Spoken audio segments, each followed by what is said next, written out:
When I was a medical student, I undertook an internship at the municipal hospital during the holidays.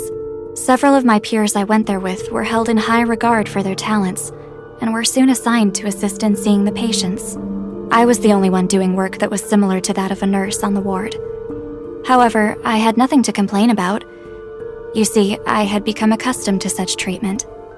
One day after work, while I was getting dressed and thinking about what to have for dinner, I saw a little girl in a hospital gown squatting in the courtyard, unattended. Concerned that she was perhaps lost, I hurried to her while pretending that I was just casually passing by. I didn't want to frighten her, you see. "What are you doing out here so late?" I asked kindly. "I'm picking flowers for my mother and father," she said in an innocent voice. "I want to bring them some flowers." "Where are they?" "Home," she answered.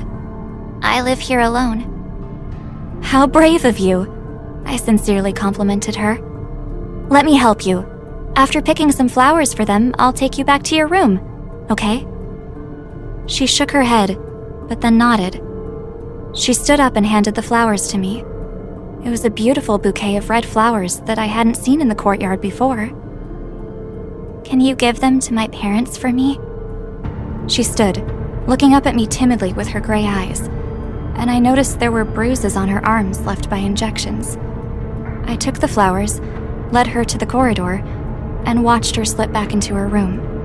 The next day, when I went to visit her, the other patients told me that she had fallen into a coma the previous night, never to awaken. I gave the bouquet to her parents. They stared at the red flowers blankly, saying nothing. I don't know what exactly I encountered that night, but that's not important. If there are ghosts in this world, perhaps they are indeed nothing to fear. The only thing I'm certain of is that love lives, even after death. But then again, so does hatred. 10 days later, the girl's parents were admitted to the hospital with an incurable infectious disease. Their bodies were bruised all over, and they died in agony.